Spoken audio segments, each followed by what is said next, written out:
So, ladies and gentlemen, welcome to episode 6 of The Caster's Curse. I am Ryan, aka Ryan Fools, as always, joined by my partner in crime, Jacob, aka PR, and our special guest in his first time joining us on The Caster's Curse, Colin Crow Clark. Gentlemen, how are you doing? Colin, thank you so much for joining us. We are stoked to have you here.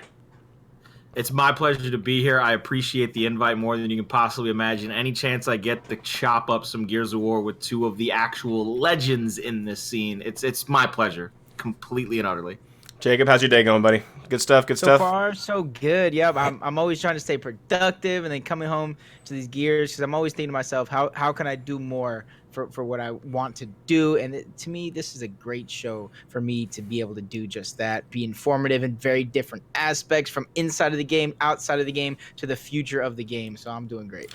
In chat too, you guys are lucky. You get to see me and Jacob 2 times in a row now, as Jacob is actually going to be joining me tomorrow. We get to kind of work out the flights to make it work. He's going to be casting some of our Fortnite stuff, and he just happens to be here in time to cast the UMG Weekly Invitational with me tomorrow. So that's going to be really fun too, kind of unexpected. So make sure you guys head to UMG Events Twitch tomorrow and watch us cast some Gears of War. We had an awesome time in the first week of the Invitational. Can't wait to get it started for week 2. But that is tomorrow. We are worrying about today, and guys, we haven't really, Jacob, we kind of touched on this once in a while on the show, but we never really go super in-depth on Gears 5. And funny enough, today happened to be the day that they announced some stuff that E3 is going to be, giving us some action. That's going to be kind of our last topic as we talk about the kind of the first 3. But I think it's time to dive into what we think we're going to see in Gears 5 and what we want to see and what we think should be in there and kind of everything involved with that, because obviously, Gears 4 is still being played, and it's kind of, we're in the off season now, but we are, what I understand and what I think, based on all these announcements, we're pretty close to a new game, right? We don't know the exact release date yet, and there's been some leaks here and there, but we're close, and that's all we know. And so I'm very excited. I think it's the exciting time now where we get to kind of speculate and do things like this. Call of Duty gets it every freaking year. They get a new game all the time, so they get to relive the hype. They get to relive, speculation themselves. But now it's kind of our turn, and so. It felt right to do this, and it happened to be on the same day that E3 said that they're going to tell us some stuff soon too. So it all the stars kind of aligned in a good way.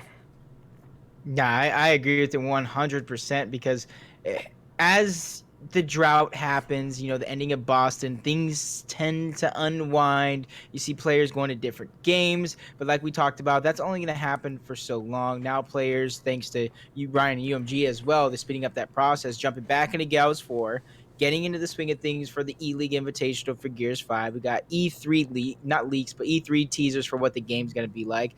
E-League's supposed to be the first multiplayer reveal. So like you said, I don't think it's going to be too many months after we have the new game in our hands. And then from there, we have the first event, and I think should come up before the end of the year, more than likely. Yeah. So we're going to be a big, happy family one more time before the end of the year. Yeah, no, that's my guess. Yeah, I'm excited. Colin, I mean, what are your kind of thoughts on that? I look at it this way. Look, one of the oldest things in Gears of War is the Crimson Omen, ladies and gentlemen. It's that nice big red cogwheel. Well, today we got a good omen from E3, letting us know they're going to give us a little sneak peek here in about 10 days' time. And then later on in the months coming in June, best month of the year, if you ask me, because yours truly's birthday's in that month, we will start that beautiful E-League special presentation on TVS, leading us into that invitational. So, and we're going from a Crimson Omen to that sweet, icy blue omen to a great omen, a good omen, baby. Yeah, no, I'm excited. The blue omen thing kind of threw me off the first time I saw it, right? We're thinking all these things about, the Gears omen's been, despite being a little different time to time, it's always been kind of what it is, right? And to see the new one, it's kind of like cut in half. And the first time I saw that was definitely surprising, but I'm excited, man. I can't freaking wait. And that'll kind of bring us into our first kind of topic, because it gets talked about a decent amount, and there's speculation, there's opinions either way, and I think that what better place to talk about it than here, and that's going to be like the meat and potatoes of the game itself. Obviously, we know the community is going to be there. We know there's mechanics, but the meat and potatoes are what are players going to play on a daily basis. And I'm not talking about esports players only. I'm talking about everyone. What are the standard game modes going to be? What is Coalition going to give us this time to keep us more engaged? Because look, like, not to be critical, but there's just not a ton of player incentive on a daily basis on Gears 4 in the same way there might have been in past titles, or the same way there are in other franchises, right? So I mean, for me, I guess I'll let you guys go first. I'll kind of lead into what I want. What are some standard game modes that you think that you want and that you think need to be there? Because to me, there's a big difference between something I want and something that I feel needs to be in the game. Go ahead, Colin. So I think first and foremost, you got to look at it from just a pure population and eyeball standpoint. The number one standard game mode you put into the game, if we're not talking the esports and the competitive side of things, you automatically just hit them hard. You go right back to your bread and butter of since Gears 2, the one of the things that's played the most in every single Gears that has one of the biggest populations. You go right back to Horde. You put your Horde back in there. Ooh. Everybody seemed to like that class system they came out with. It gave a little bit of variation to it. You had people playing very specific roles. It made the game more interesting, gave it some levels, gave it some meta, gave it some depth. So you come right back, you go to your biggest population base, you put Horde right back in and get those eyeballs, get those players coming back to your game. But then when we move to the PvP side of things, where you're actually going to be going up against everybody else in the game, you go to your next biggest game mode, which I think population-wise competes with escalation on those levels. King of the Hill. I see it get its most amount of special events done for King of the Hill, where they have the Nashers only, they have the quick rings, they've got the hyper King of the Hill. You go straight into King of the Hill for that standard game mode. And then I like to see kind of the classic looking one, where I go with, I say it's Guardian. You look at Guardian, where back in the day, you used to get the meat shield of Hoffman or the meat shield of Mira, having to protect one or the other playing those game modes. But you can kind of heighten it. You can make it a little bit more interesting in certain ways. You can tweak Guardian to make it a lot better. And I think just as a fun game mode, I think a lot of people did enjoy the way that it played out a lot, was Dodgeball. I think it was a very nifty idea, having the 5v5 start out, and then you can trade off lives and players that way. So my non-competitive modes, my non-esport modes, I think you break it down to just 4 very standard, very good ones, where it's basically you get your Horde, you get your King of the Hill, you get your Guardian, and then maybe just a straight up team deathmatch if people need a 4th mode just to play to kind of get you into the game and get you understanding how it works. Hey, I'm glad you started with Horde, actually, because what I was going to say is I wasn't sure if anyone was going to talk about it. Like, I think I don't even think 90% of the esports community even knows this. The number one outright, and it's not even close, the number one game mode is Horde. Like, and it's not close. And it's not. I talked to when I was at the studio. Sorry, go ahead. I was saying I was thinking. Yo, see that? Look, we're in sync. We're in sync. Well, just quick, in Gears of War 3, remember the population numbers? Horde was literally always there. Yeah, I mean, I was talking to Coalition when I was at the studio for one of the play tests, and basically, I think it was Node Zero was breaking down like how they view just certain participation numbers and how they view how long certain players play in certain game modes and stuff. And he goes like, yeah, like everyone just wants to ignore the fact that Horde is by far the most played mode. And he goes, when you guys want certain changes to be made, when you guys want certain things to be made for competitive, he goes, don't forget that affects everything going forward. That trickles down onto the Horde kids too, who at the end of the day, whether you like it or not, are by far our biggest player base. So if I piss them off, then what, right? Like they're the majority at the end of the day. And so I'm glad you touched on that, Colin, because I do think, like I said, it's actually so surreal to get in those lobbies. Like, I actually spend a lot of time on Horde myself because, as I've said a billion times before on broadcast, even I tell the entire world, I'm nowhere near the level to compete with a lot of these guys in competitive game settings. So I go in, I like to play my Horde, I like to see how things work. I've gotten into a lot of those lobbies where people are like, all right, we're not going to die, nobody's going down, we're setting up the perfect base, we're getting on the leaderboard. And I'm like, I'm sorry, what? And he's like, yeah, we have a high score leaderboard where all of us in the Horde community, even though they didn't give us a leaderboard on the game, we've kept the leaderboard with screenshots and recaps of our Twitch streams where our high score for our 5-man. And I'm like, my God, the sheer amount of time and effort put into these strategies and the metas and how you have to sit and be at all times. Don't ever come out of cover. Let me do this. Let you do that. So on and so forth. For me, having to hear those guys talk that way, it's listening to the esports guys, but on a completely different facet of life. It's just, instead of fighting other people, they're fighting a computer and trying to outsmart the computer and get the highest score possible. Yeah, there's players like there's a large chunk of players who have actually never even, like, because they can track this. There's a large number of players who have never even actually played a multiplayer mode outside of Horde. Like think about that. Like think about we're so just trained and conditioned to load a game up, and then first thing we think about is multiplayer, right? We think about, how do I go shoot someone else that's sitting on their couch, right? And like so yeah. I would bet my house, I would bet my life that Horde's going to be in the game. I can't see any way in the world that it's not. I think more importantly, the thing to think about when it comes to Horde is like, what are the features they're going to put in the Horde, right? Like what are they going to change? I mean, my pipe dream, because of some pipe dream, I loved Overrun. So like to me, like a pipe dream would be to have Overrun back in there, but I don't think that's possible. possible. I think that just because it was attached to Judgment, I think that whole thing just didn't get a good light on it. But I loved Overrun, but I mean, like I said, Horde is what is the biggest game type there. So again, I wanted to make sure we make that known and we expand on that a little bit before we kind of continue, because nothing in Gears of War is bigger than Horde.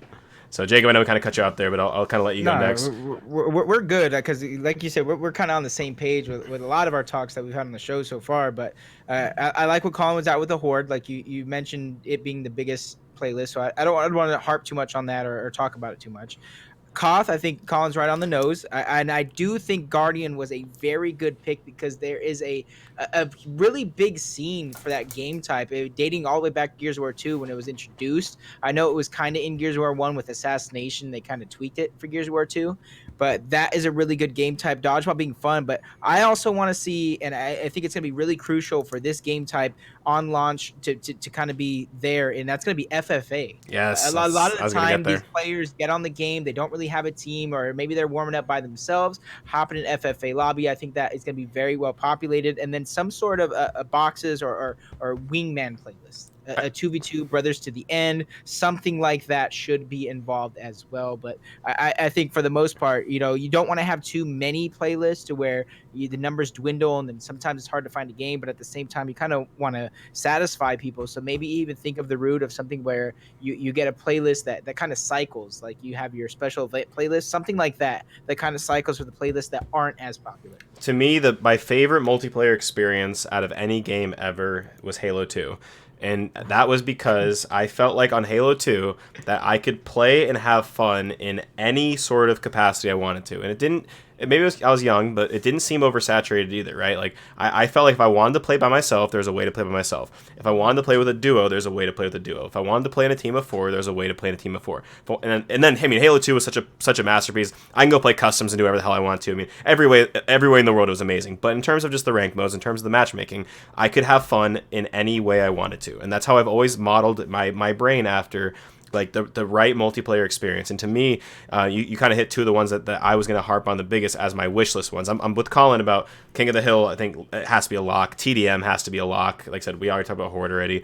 Things like that. I was going to ask the question about maybe Blitz. And King, throwing Blitz in there too with King of the Hill. I always like Blitz better, but I know King of the Hill's like the name of it itself is a staple. So I mean, I would say that King of the Hill would probably make it over Blitz, but I think that because the reason I'm gonna go tie back to the Halo thing.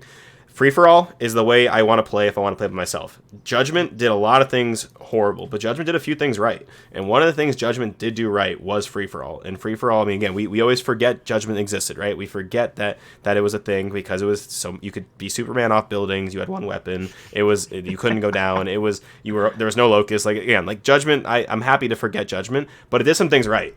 And Free For All is like my favorite mode ever. I could hop on by myself at any time, have fun, do what I want to do, and it was great, right? The biggest complaint right now with Ranked is that, like, if I go into Ranked alone, I am miserable. I am fucking miserable, dude. I'm playing 5 Gilberts and I have 5 Ryans on my team, right? Like, there's no having fun there.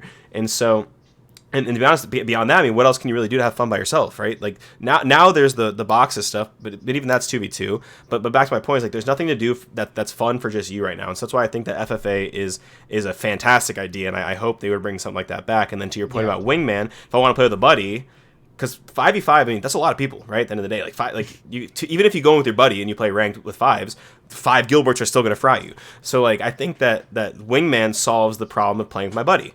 And then from there, if you want to go play squads, then you're set to the point to go play squads, right? But there needs to be a way that you can have fun in any capacity you want to have. And so for me, I also thought Wingman was just really fucking fun in the beginning. Like, Wingman was just a really fun playlist in the first place. So there's that. But when I look at these game modes, I want to find a world where I can have fun if I'm playing, me and Colin are partied up, or if I got home and I want to just run a few games before work, or if I want to be a sweat and run 5 deep, right?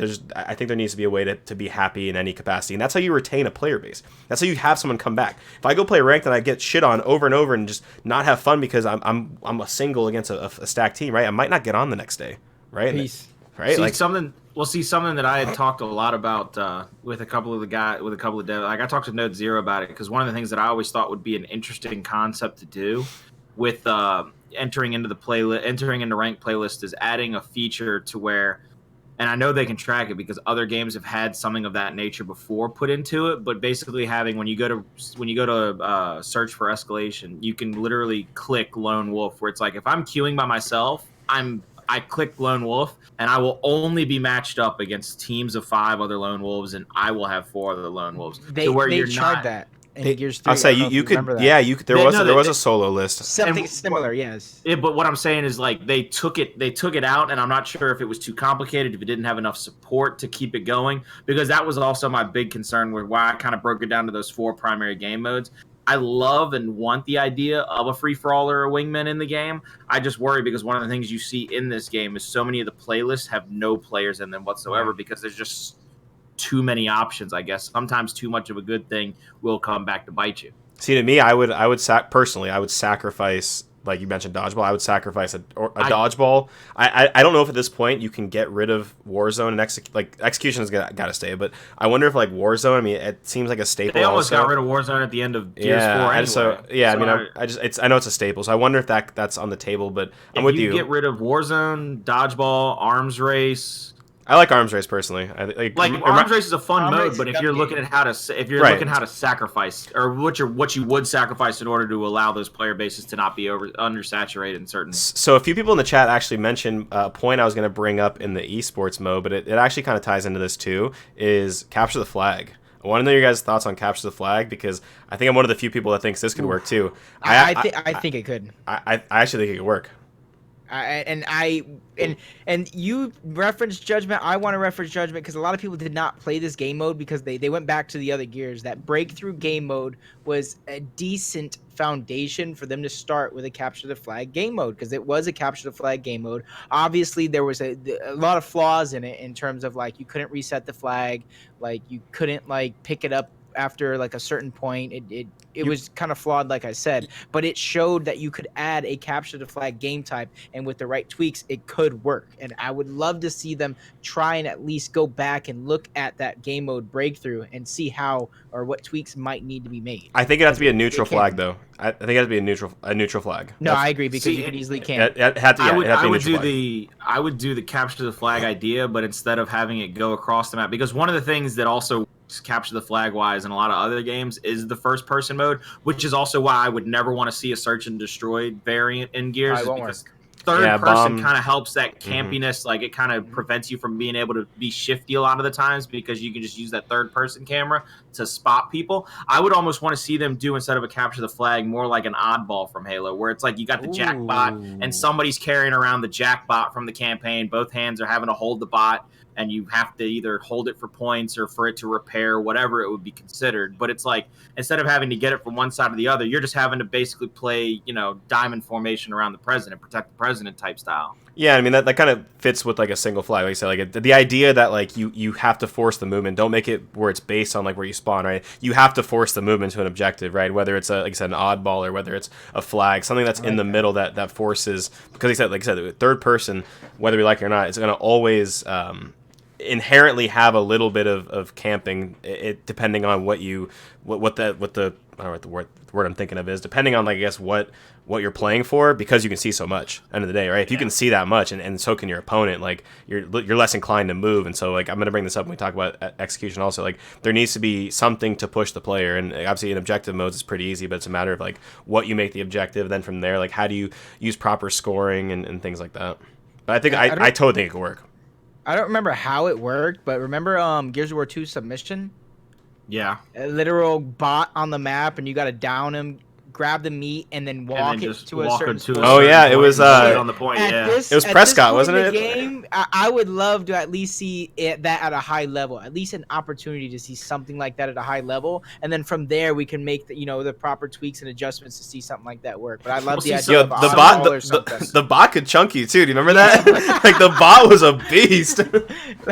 The thing that I think that would make that so interesting, it would give it such a different level of depth, especially if you have to hold it on. If one player has to have it, which player on your team are you willing to sacrifice? Even if it has to be like a clutch where somebody has to pick it up and start moving it away from the opponent's team. Could you imagine if in the very clutch of everything going on, all of a sudden Billy's got to have the meat shield and you've taken Billy's shotgun out of the fight for some reason, and now you just who's going to step up for Optic now? Who's got to make that play? So I think having that kind of that focal point, that objective would make everything just inherently that much more intense every single round. I know we have hills to focus on with escalation, but something where it's all eyes on me type deal, a single flag, a single bot, a single meet, something that would just absolutely send it through the roof. Yeah, and then you could also have like a true objective players, right? Like right now we kind of do, but we really kind of don't. I mean, all 5 players in escalation have to be responsible for objective play at some after the initial's over, right? I know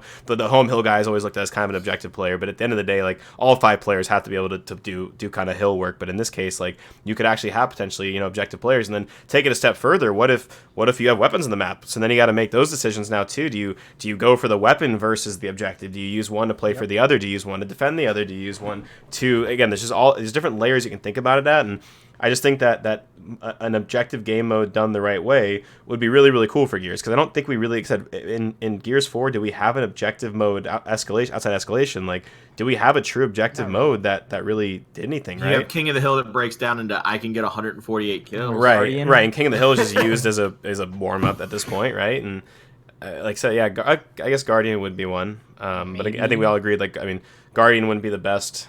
I don't think Guardian's that good, to be honest. I don't love it. I know people like it.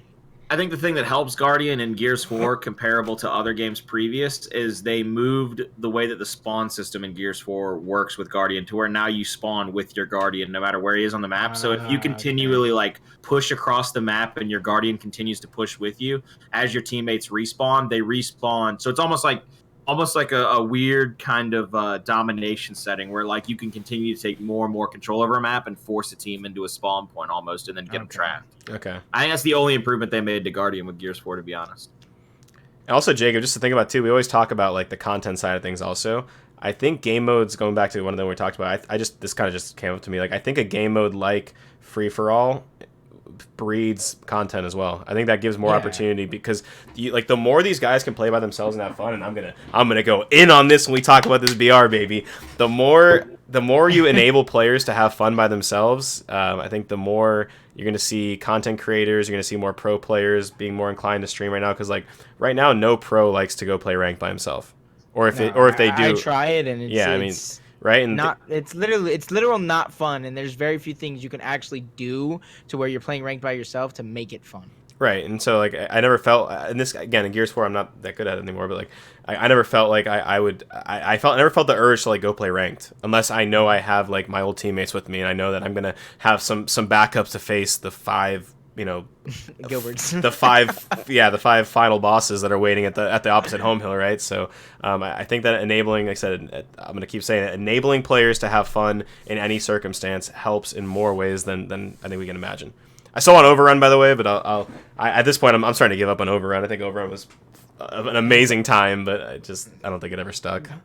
Shout out Shoddy is real. The double settings, like the core competitive, it needs to go back to 1. I honestly at this point I don't care if we're playing core. I don't care if we're playing core. I think it's one of the things where they thought they had a brilliant idea, and the execution of said idea was done terribly. But I think what needs to be gone into more is they need to sit down and look, or force, how do I put this? Force the competitive scene to play more core, because I guarantee you there's a lot of people that prefer certain weapon tunings in the core version. Like Kenny has said it several times. Kenny, yeah. He loves that core shotgun because it allows for him to play a little bit more, defensive, where he can actually throw a concrete block at somebody's face from a certain distance and make them think twice about pushing at him. Gears 5 might be a little bit different based on the mechanics and how it works, but it's one of those things where you could actually look at the different damage levels, and instead of just trying to enhance or lower the damage in the competitive tuning, go in and look at both of them on just a full scale and be like, you know what? The majority of my population likes the competitive Lancer, but they hate the core Lancer, so we'll go with the competitive Lancer. They love the core shotgun, but hate the competitive shotgun. We go with, like, I hate to say democracy would win in that situation, but it almost seems like you gotta feed your bigger player base, whatever would win out in that kind of voting process. Yeah, I mean, I think that there's, like I said, some kind of meat in the middle has to be brought up. I think, like I said, the execution was, I don't know if it was like a let's make everyone happy. I don't know if it was a stubborn we can never make anyone happy. I don't know what it was. Obviously, we weren't a part of the development process there, but I do think that we have to unify the player base. In Counter Strike, the AK kills you with a headshot, whether you're playing in social or whether you're playing in competitive. I just think that we're too segmented right now, and that's not going to help us. Again, the biggest thing, and even on Coalition side, I mean, one of the things that developers do the most with their esports programs is looking to convert casual players into either fans or casual players into competitive players. And half the time nowadays, and this has been a long-term problem, but even in old games, like there's still some sort of like slight animosity towards like the competitive players and the core players. You know what I'm saying? Like the core players think that like the competitive players are snobby and could never do it on our stuff. We want to like break that wall down, right? So that everyone's playing the same stuff and the game just feels the same across the board. And Trooper, thanks for the host, buddy. Appreciate it. Thanks for stopping by. But yeah, I think that wall needs to be broken down. And I think doing that will do that. No, I agree.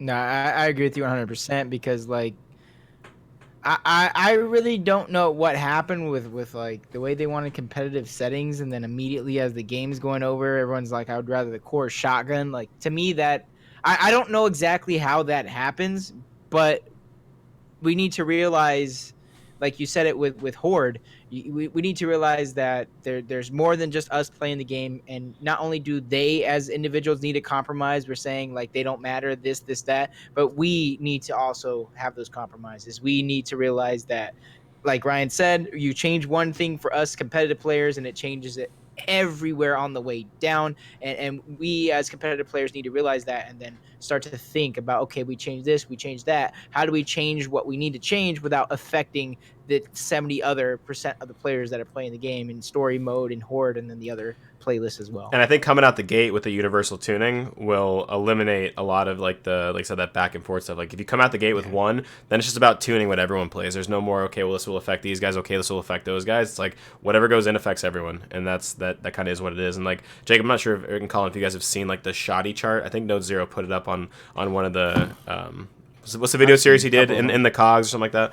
I think Node Zero put the shoddy chart up, right? The shotgun right now is weaker than Gears 3, but the core one's like the same strength. I'm trying to remember like the progression of like what the core one's very similar to Gears 3. The shotgun's always gonna be the pain point, right? To me, like the Lancer is pretty easy to tune in my eyes. It's always the shotgun that is the pain point. So to me, it's like I always say to start there, and then if you can make that's the weapon everyone uses the most, right? At the end of the day, so if you can make both sides happy there, or at least make both sides at least on the same page, like that to me will start everything. Like, I always found secondaries a little easier to tune, and I'm not a dev. I don't physically tune them, but it's the idea of how the guns shoot. Right, the gear shotgun is probably the hardest weapon ever. You've always looked at it as a coach from that percentage wise, where you're like, hey man, if you got this shots, I can count on so and so to hit this kind of an Asher shot, and it'll still put him down. I know you've done the numbers before, so when you say it's easier to tune those secondaries, people should understand you know exactly what the hell you're talking about because you understand the damage outputs of all these weapons. You've had to see them that many times over, and you've had to actually make those kind of calls where, hey, he's got this, let's go with that. So I just, for me, I think people, and you said it, the shotgun is the number one weapon that everybody uses. It's the bread and butter of the game. I know the Lancer is our icon because it's the chainsaw assault rifle, and that's what will go on the front of the box. That will be what the commercial is about. But at the end of the day, it's going to be ending up about who can outgun who with that shotgun when you're in your face with the way Gears is kind of built, where it's that gritty, hardcore, toe-to-toe type fight. And Fury's asked, do you guys think middle of the screen and out of the barrel play a role too? I think that the game has to be out of the barrel at this point. I'm a Gears 1 guy too. It needs to be out of the barrel. But it needs to be out of the barrel at this point. The last game was out of the barrel. UE was center screen only because Gears 1 was center screen. I think that it has to be out of the barrel. I know there was, unless you're asking about the dev side of that, because remember there was that issue of where the shot comes out. Remember there's that issue where like the shot came out of like the elbow versus coming out of the gun, because when a shotgun spreads, it comes out in like a cone, and so the cone was technically starting like on the elbow and coming out on the player model versus literally starting the cone out of the gun. I think that was because of like backpacking or something like that. There was an issue where you can get backpacked on accident or something along those lines. So if you're talking about that, I mean, that side of it, that would be probably something to tweet at Node Zero about. They could probably answer a little better than us. But I think just if the question is regarding what's better for the game, I think at this point it's going to be barrel. I think it is barrel because there's too many inconsistencies that come along with center screen shooting, and we've seen it through UE, and so everyone that kind of went back and prefers center screen shooting probably doesn't fully remember the certain things with Gears of War 1 and Gears of War UE, like literally being able to hide your entire body behind cover and shooting through the wall. Like they're or shooting people behind you, shooting your teammates behind you.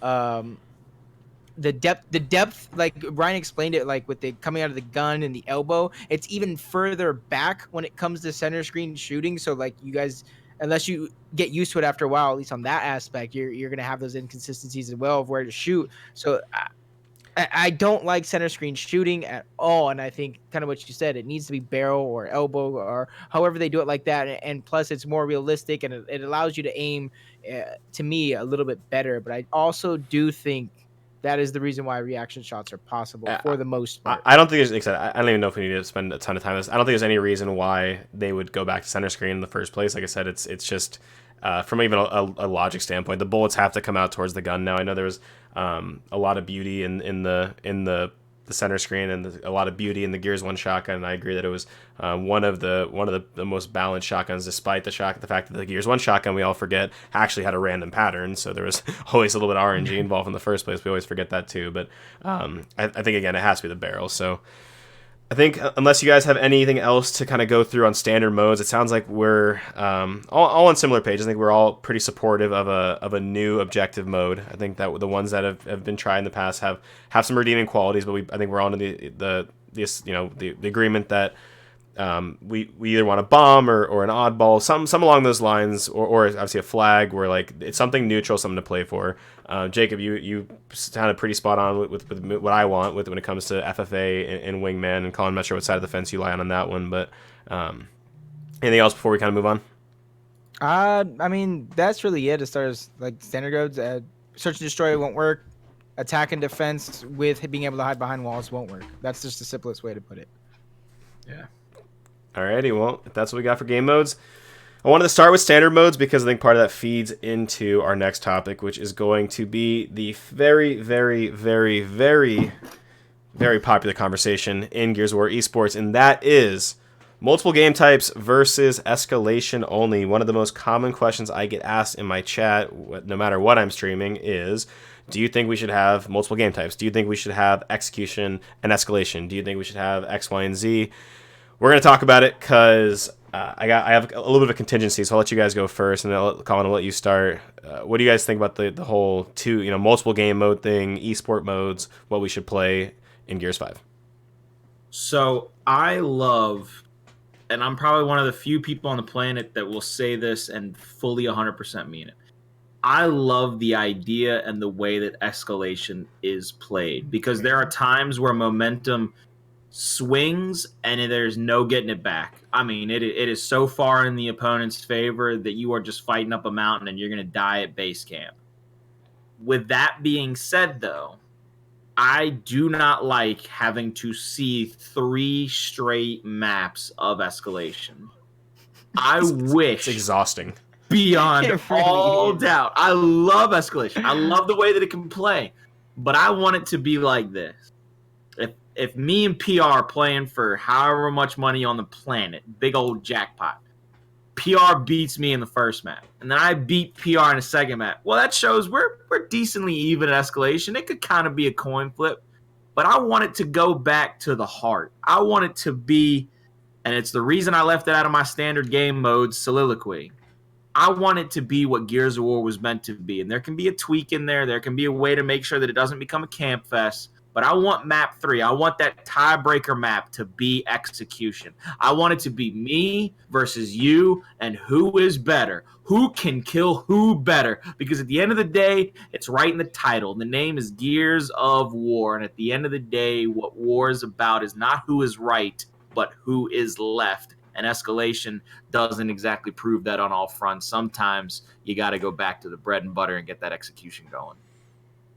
Okay. I can kind of I see what you're saying with that. I just think a lot of people reference when speaking of Gears or execution exactly. A lot of people reference the way Gears of War 1 played, the way Gears of War 2 played, and then maybe even the latter half of Gears of War 3, but they don't realize that it comes from when two teams are playing against each other and one team doesn't necessarily know how to play. It ends up campy, right? So if you look at all the historic championship caliber games and realize how many of those execution games were campy. So in Gears of War 3, you look at, let's go UE even, hype UE, or hype 4 for UE.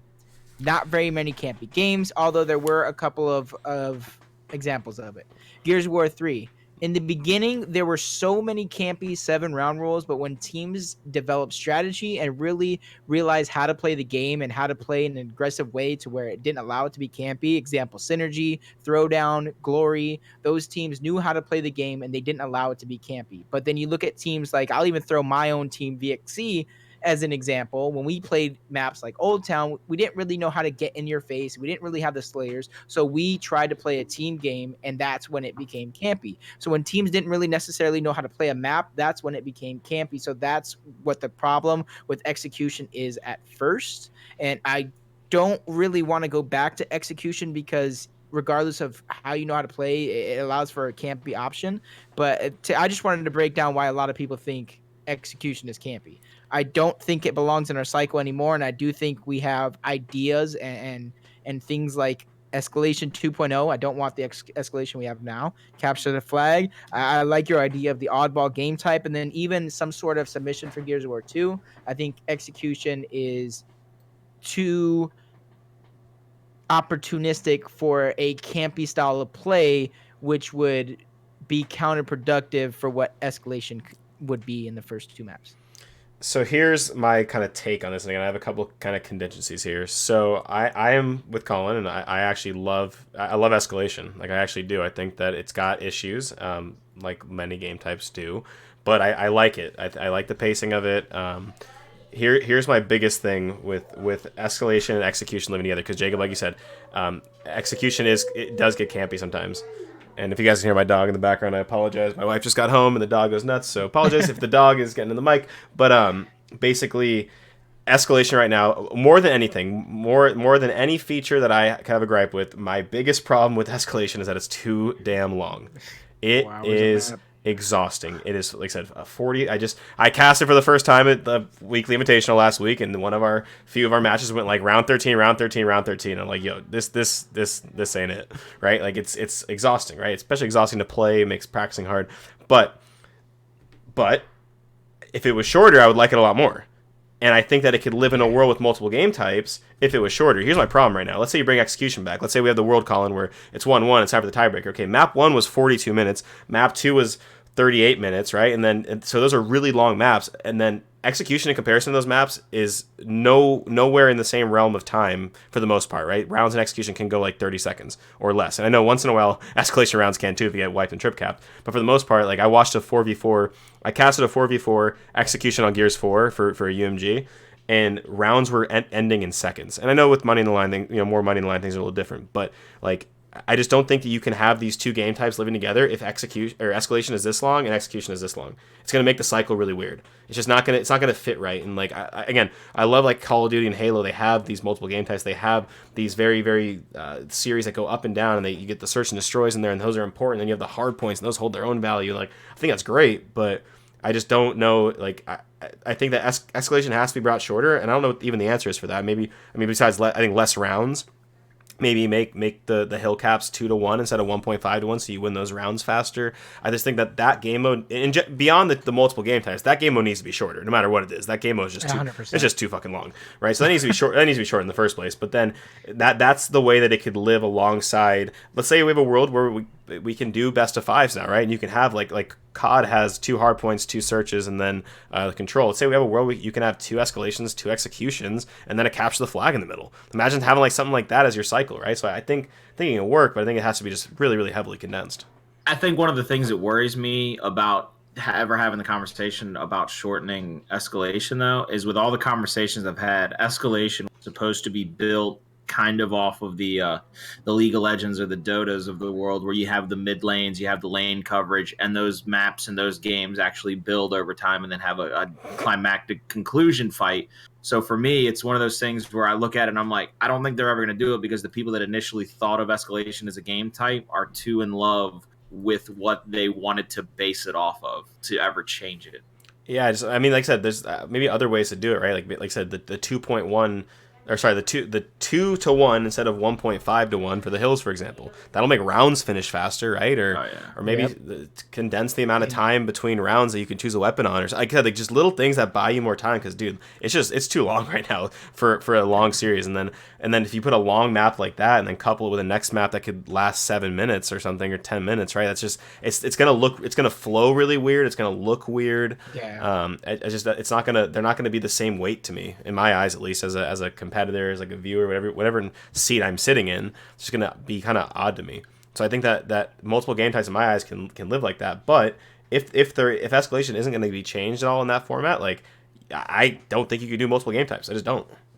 I think at least we can all agree on escalation needs to be changed, because I'm like writing little notes thing here, and I wrote down escalation, but I put escalation 2.0 because as stands, escalation right now is I don't want to say it's bad, but just for lack of a better word, it's so bad. Like it's long, it's boring. If you get caught in a cycle of maybe if you're playing ranked, if your teammate quits, it's a long time. You're sitting there down a man, regardless of if it's a 7-0 loss. That's a long time. You're down a man, just getting like blasted. And then at that point, it's like, do you even want to play anymore? Yeah, I just think it needs to be sped up. I think it's. I like the idea of like the journey and all that stuff, Colin. Like, I agree with that, and I'm one of the people who likes escalation probably the most in the community at this point. But and I'm especially learning actually how long and difficult it can be since I moved to the talent world. Like some of these things I never really thought about until I started going on the desk, until I started even doing some of this casting stuff. Because I'm thinking about now the things I think about are through the lens of like, how do I explain this to the viewer? Right now my thinking is like, how do I explain this to someone at home? How do I make a fan out of someone like this? And so imagine right now, like the process of explaining escalation to a viewer, it's tough, right? And you guys do this all the time. You guys are casters, right? Like there's a lot going on, and it takes a long time, and then there's things that change here and there and everywhere, and there's the weird math. Like it's a big bubble of stuff going on, right? And it's a long bubble of stuff, and so I think condensing it and simplifying it a little more would make it better in my eyes. But again, that's just my thought. Like I totally understand. At the same time, League of Legends maps go really long too sometimes, right? So it's not like a Counter-Strike map goes really long. Like I get it. As much as people want to compare, at least League of Legends, to me it's a different genre, so it works a little bit differently. There's a reason why a League of Legends map lasts so long, because you need to build up to that. You start at level 1, you have no gold, no items, you need to build up, and then a battle happens, and sometimes you're not max items when you win. Sometimes it's a 20-minute stomp. Sometimes it's a fucking 50-minute fucking I'm fucking waiting until the last moment to lose type stuff. So, but like I think CS:GO, I think is a better comparison, but at the same time, you have 30 rounds at about 2 minutes apiece.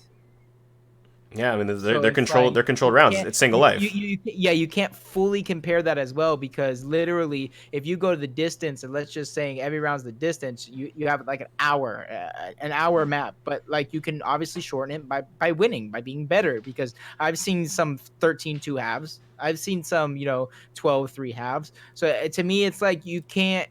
Gears of War isn't a game when making it you can really compare too much. Like you can compare certain things, but you can't compare two things. So going in as a developer, you can't be looking at those two games and thinking, I want to model my game behind that. I don't think they compared it necessarily like they wanted to model it. I think they loved the concept of it. It's not like we wanted they love thinking for 30-minute strategy and winning it at the end. Yeah, almost, where it's like they wanted escalation kind of to build and build and build, which is what they got at some aspects, where the respawns got longer. And yeah, you can, like, one of the things that I think is hilarious that I always thought got overlooked was when we went season 2 and everybody just slapped the boom shot down after their first round loss. It's like there's no build to that anymore. It's like instead of okay, then this, like, after the first round, you could literally have 46-second rounds for the next 4 or 5 rounds, because whatever team wins the boom shot usually just won the round. They just trip capped immediately after that. And it was always funny to me that I'm like, your original concept of having it build up to this kind of epic climactic moment was just ruined by, okay, I lost my first round, but we understand why. Let's slap a boom shot down, make it a shoddy fight, wipe, get the triple cap. Yep. And make it very simplistic. Hey, so it's made the maps faster. Made the maps faster.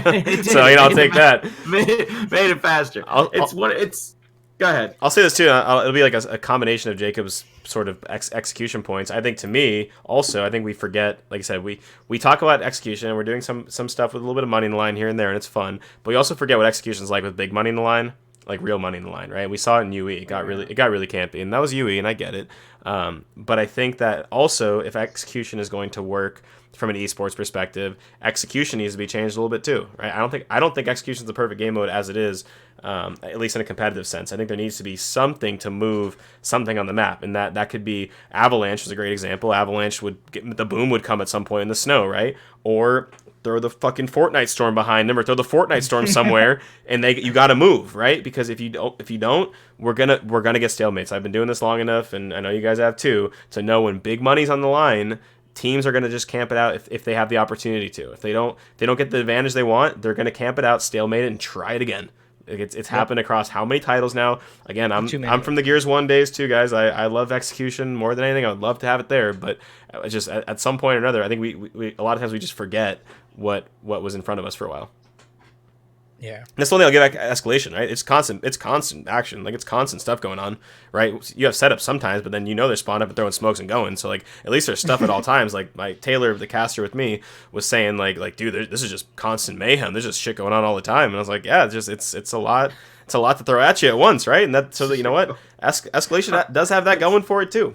That's the best tagline for Escalation in history. Is a lot of shit going on. Yeah, and I'm serious. Like I realized that too once I had to be a talent, right? Like think about if I wanted to go into my, and obviously this is a bad example because my wife's been to events, but if I wanted to go to my wife and tell her, here's my game with Escalation. All right. So it's best of 13, but at sixth round it resets. Okay, after every round you put a weapon down, and the losing team puts it down. Also, it's first 210 points, and there's 3 hills in the map. You get 1.5 points if you have 2, you get 1 point if you have 1, and then at the second half everything resets off the map again. Oh, but if you cap all 3 hills, you also win the round, and then there's six rounds in one half, 7 in the other. Then those 3 hills, they move across the map on the 7th round. Oh, and then every round you die, you get more and more respawn times as the rounds go on. That resets at the halftime too, and then that starts over when the hills move, and then you have to put weapons down again somewhere else, right? Like, just it's a lot of shit going on, right? You can replace weapons, but you can't replace a weapon with a weapon that's already been chosen, even if it's not there. Right. So there's a lot of shit going on, right? And I learned that when I became talent, because I was like, wow, like we have to convey this to the viewer. Like that's a lot of things to convey to the viewer, and so I think simplifying it a little makes life a little easier for it. I just saw Rose. Yeah, see what Jordan put in the chat. Like again, and I love Escalation. I do. I love it. I'm over here thinking, when halftime happens, the amount of times I'm trying to like explain, all right, so halftime, oh shit, the round's over. So it's again, I love Escalation. I always feel there's a lot going on because Jacob the past couple of events has had to put up with me being his better half on the casting desk. So I've always laughed at him because I always like to ask him, like, hey man, explain this in a little bit more detail. Yeah. And I'm like just watching his brain be like, oh god. I'm thinking like, where do I start? You got to be like, it was the best of times, it was the worst of times. Yeah, like by no means is this me like slandering Escalation, because again, I love Escalation. I think it's fantastic. I think it's been great for us to have that game mode for the game. I'm just getting back to the point that it's a lot going on, and I think that, and it's long too. It's really long. And again, that's my point. This whole thing is about multiple game types and how to make them work, and I think that it has to work in a world where Escalation is a little smaller and simpler. Then it can be coupled with other game types a little better. But right now it stands alone, right? Nothing else is going to... It's a Goliath right now. Right, it's its own beast. It's its own life, yeah. You've got to let it kind of live its own life. And I understand. The reason I want something like that is I just think it's better to have kind of a curveball to throw at people. It makes the pros be a little bit better, or think a little bit differently, or have to switch up their play style for that tiebreaker map, that third map, or something along those lines.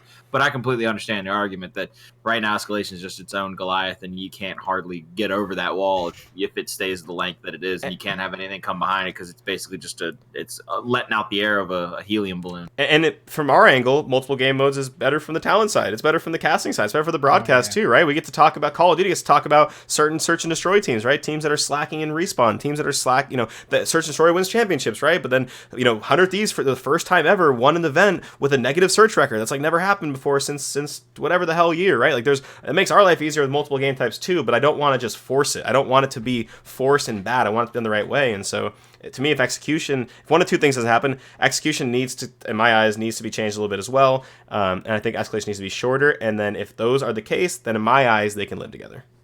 Okay. And that is my TED Talk. I could see that. I could see all that. Plus, maybe some other game modes that they develop.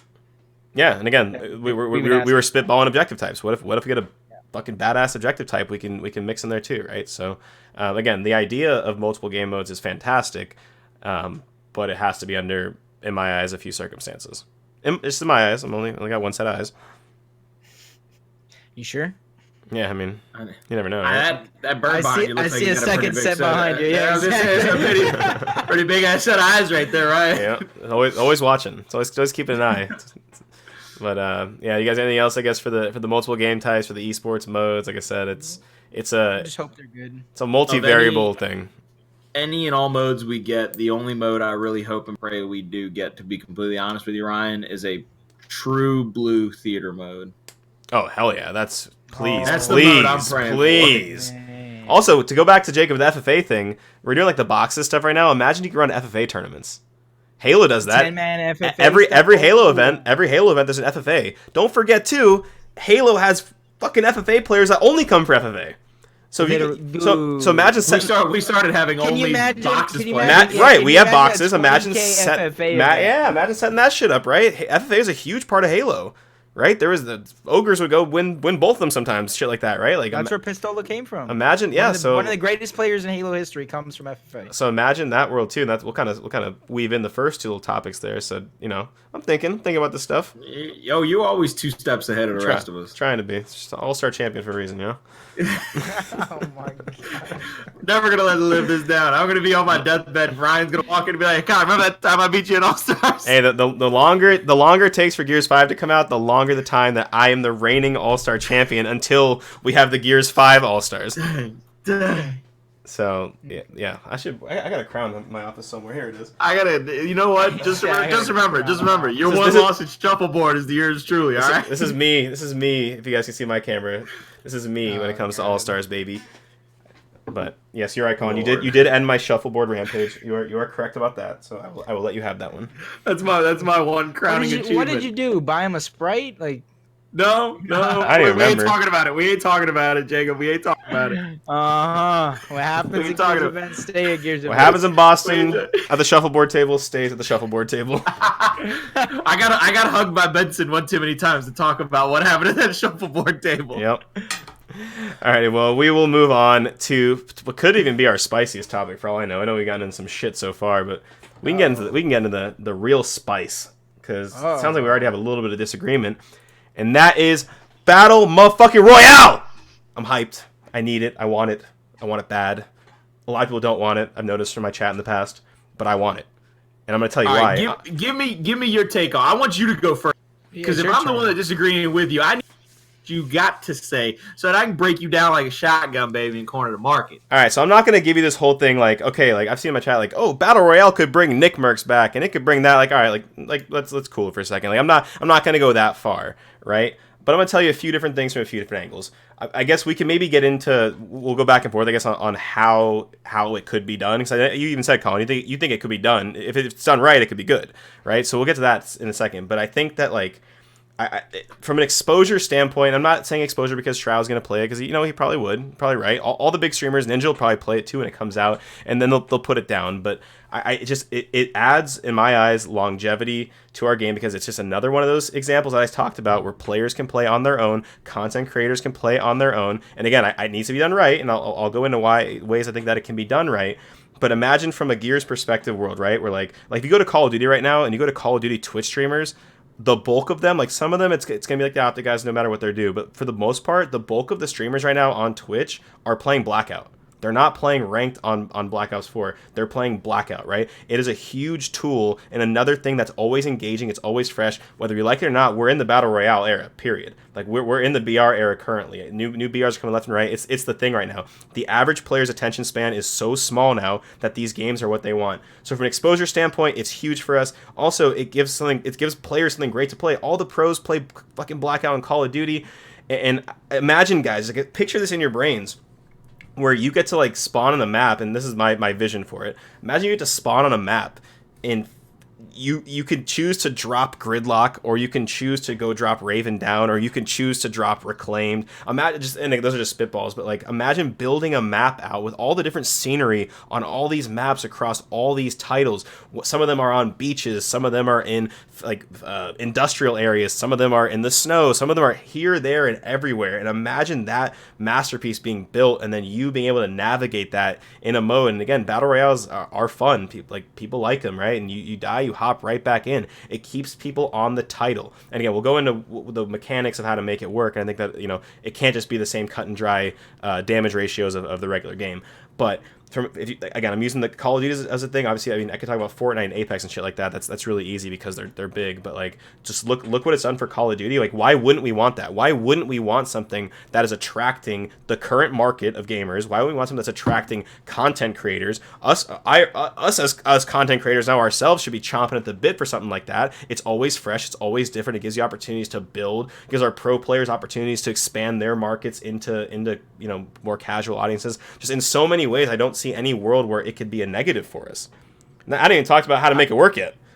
I see, but I want to say this before you talk about how to make it work, because that is literally my biggest concern, because I'm all for it if we can make it work, but I'm very, very skeptical, and I'll go ahead and say that I'm very, very skeptical if they will make it work, simply because I know the Coalition just got here with what UE and Gears 4, but I mean, the Gears 4 has been shown to be one of the harder games to really make work, how everyone envisions, the people that are actually making it to the people that are playing the game. It's very hard to make this game to anyone's standards, to anyone's visions, and I think putting Battle Royale out there might be literally them doing too much, so that kind of scares me of how the game will actually turn out. But like you said, if you can make it work, and I'm interested to hear your thoughts on how they can make it work, because I would love to play a battle royale game. From Ghost Gaming, we have Fortnite, we have PUBG, we ventured into Apex, so I come from loving battle royale games. So I'm all ears now. I'm all ears. So that is my opinion. So my opinion's over. Colin, I'll let you go next. I look at it like this: if we make if the concessions are made to bring in a free for all, to bring back a wingman, and then you have all the other game types, and you bring in a battle royale, and you're looking at that as a completely other playlist, and then you bring up great points. Yeah, a lot of content creators are going to play battle royale. A lot of content people are going to go that way because there's more chances for them to do what they do best. You're actually subtracting from the other playlists that you want to focus on more, like your esports game modes, like your standard game modes, like your horde. You're taking people away from those game modes that are the staples of your games for the past decade. So what I'm looking at is more of a numbers perspective of, if we already have kind of a consolidated player base outside of horde, we're going to break that up in whatever percentage you'd like into battle royale. And even worse, because we already know how hard it is to make Gears work correctly, if in any way, shape, or form, that battle royale does not come out pristine like a diamond playing the way that it should be playing, you're going to disappoint so many people that you might then scare away a large portion of that audience that would come to your game in the first place. Plus, I just don't like battle royales that are third person, because especially, like, I don't like the fact that you can kind of easier to camp, like how we talked earlier with execution, where you land, next thing you know, you get the shotgun, but you know that he doesn't. You just kind of sit behind the wall. You're like, I'm gonna wait for this. I got time. Yeah, I mean, like, let's talk about. I'll go back to the point about like playing other playlists and it taking away from our competitive stuff. Like, I mean, personally, I don't think it would, but let's talk about just the sheer marketing value of it, right? What's like the number one marketing tool right now that is being used, not in our industry, but in all kinds of industries? It's content creators, it's streamers, it's entertainers, right? And so I don't think that it by any means takes away. I think, if anything, what it does is it attracts potential new players, right? BR players like to play BRs. There was no, like, Titanfall, Apex came from like Titanfall, right? Like, I didn't go to Apex because it was a Titanfall game, right? I was like, oh, it's a new BR. Like, I want to go play it. There's a shit ton of BR players, right? And so these content creators and these BRs, that's a marketing tool to get new members. I don't care about the existing guy. Formal from LG in Call of Duty plays the shit out of Blackout, and he's amazing at it, right? Like, there's going to be players that have fun doing it also, but this is a sheer marketing. This could be huge to expose our game to a new audience. We're constantly trying to expose Gears to players who play Call of Duty, players who play Fortnite, players who play all of these things, right? And by having that's an exposure tool like none other. And you know what? There's going to be other players who from other communities who might come and become content creators in our game too. And it expands the horizons of the eyeballs to hit our game by putting us in a new genre. Blackout was huge for Call of Duty. It wasn't that good, but it was huge. It's the most sharp double-edged sword in Gears of War history. Because if you throw that out there into the universe and say, here it is, and you get these massive names to play it. I mean, for Christ's sake, a few months ago when Shroud wanted to play the campaign of Gears 4 and couldn't get the friggin' game to work, it massacred all over Twitter where people were just like, see, this is why nobody plays that game. So for me, I look at it as we have to get what we do best right first and make it as good as it possibly can be, and pray that we can expose people to the game that we know and love. Whereas if we put out a BR, I know it's the era of BRs. I know it is the content creation time and place. But if you put that out in the universe and it is not pristine, and day one somebody is just bouncing around, lagging like hell, can't take cover, they're hopping over, they go for that reach over when they don't mean to because they press the wrong button. Next thing you know, they rage and smash the keyboard.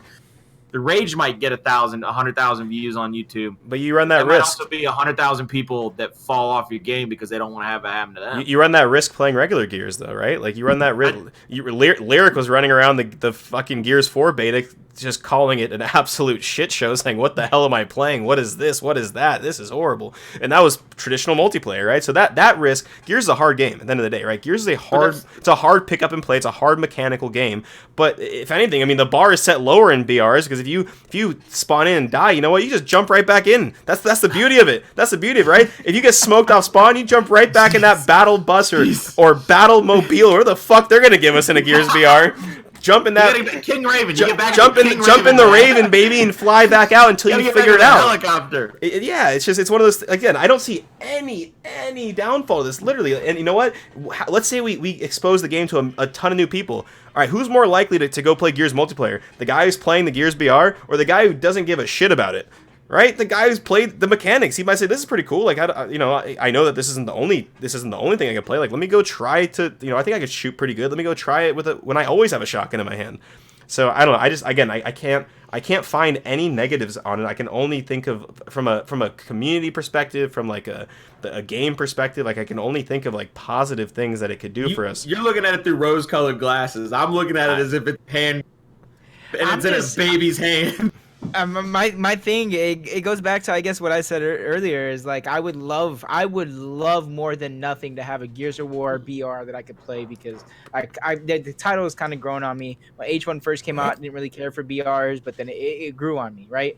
But my fear is a situation of it drops, it gains all this attention, Lyric's giving it another chance, fucking Tifu's playing it, Ninja's playing it, and then it's shit. Then what does that do? Okay, and then let's say it is. Then the people that might not have given it a chance will not play it because Ninja said it's shit. This is yeah, maybe. I guess that's just my feeling. I don't know. I want Lyric said the traditional multiplayer was shit, and you know what? Gears 4 did fine. So like, I mean, there's again, like I don't know. I think that's a risk well worth taking if you're confident you can make a good game. I don't think Coalition's walking in like haha, like let's put some shit out there, boys. Like, like that's not what they're looking to do, right? So like GLHF, right? It's BR out there. Yeah, like so, like I said, like, and you know what? Let's then he goes, okay, I don't play the BR, right? But like Gears has been out for like. How we had the hashtag 10 years, all that shit. Like, Gears been out forever, right? So like, giving it some sort of like fresh life. I know it's a new title and everything, but giving it a new look in a different way and expanding it into the hottest market in gaming right now is, I just don't see, to me, that's well worth the risk. I think that could just give us a new level of exposure. I would personally stream it every freaking day because it's a new experience every time. I could play it by myself. It's like I said, it's hopefully fun. Like I won't, like right now I won't play ranked. Like I won't go play ranked. But if I had even a Gears 4 BR, I'm running around, bro. I'm doing it. Like my man's out there on Windflare Reclaimed playing BR. Right. And so yeah, imagine. And then the krill is the storm coming in, smoking you like that. Yeah, like it could be so cool. Dog. Krill ain't even around no more. What's wrong with you? Bring him back. All right. Follow Lord. Fucking DBs are smacking me in the ass. I don't know what to do. Like, yeah, like what are you gonna do? Like DB wall. It's the wall of robots slowly closing in. And so I guess, like I said, that's my general idea on what it can do for the title, right? And I put a lot of that towards like content and stuff. So now let's go a step further. Let's say I love the way it was just put up in your chat. What? Gears BR will be shoddy lobbies with lipstick. Everyone's just gonna. That's amazing. Not if I find an M bar, boy. It's gonna be just like epic. They're just gonna lower the spawn rate of the shotgun. Yeah, and I think, like I said, that's so two Nashers per map. You would want another kid running around with hold on. Let's talk about this then. Okay, so shoddy lobby with lipstick, whatever. Okay, what is Fortnite? It's a shoddy lobby. What do you kill with the most in Fortnite? Roofs? And last it used to be the pump. Yeah, right. Yeah, right. People are finding love for the combat shoddy now. So hey, last I checked, you have to have a shoddy in your fucking inventory in Fortnite. And Fortnite, last I checked, is fairly popular. When I played Apex, one of my two guns a lot of times was the Peacekeeper, also a shoddy. So sure. I'm not worried about having to use a close quarter gun that happens to be the trademark of the game. That's not really my concern. I think that there's a wide variety of weapons in Gears of War across multiple titles, right? And again, the biggest thing would be getting damage ratios right and things like that. But there's Final Zone, you got a digger. There's a wide variety of weapons, right? And again, to me, damage ratios are going to be key, and how they do health would be key. And I'm not sure what the right necessarily answer would be for that, but we already have DBNO for like duos and squads and stuff. We already have like things like Down But Not Out that are familiar to the Gears of War franchise that are what they are. Like I said, the Storm, we can make something cool with that. But the map, and I said about Halo too. I actually think Halo would make the best BR ever if it made a BR. I think that would make for the coolest BR. But I think that just, imagine just a map with all these, and Colin, you're into the lore and shit, so imagine a map with all of just this homage paid everywhere you go to all kinds of old stuff. And I would. I mean, just trust me, the beauty of it. I see that the mouth for it. It's just my problem with the idea. I can't. I hate to say it this way. I don't want to take the risk of it being shit right now. I will say one thing, regardless of if they come out with a BR, if it's good or bad, I'm playing it. So like they have my money regardless. So, but that's like I said, I agree with Colin on this aspect of if it's shit, I feel like there's more negatives that'll come to it. But I can see where Ryan's coming from in terms of like scared money don't make money. That's true. I'm sitting pretty where I am, and I'm just afraid. I'm afraid of losing it, baby. I don't ever bet the house. I'll tell you that much. I'll never bet the house. From esports perspective, I mean, we're gonna get the competitive players no matter what, right? Our esports players are gonna play esports whether or not battle royale is shit or not. Like if you're like again, the game has been out for a long time, right? So like I think that we're in a position where we're not as big on console as Call of Duty is.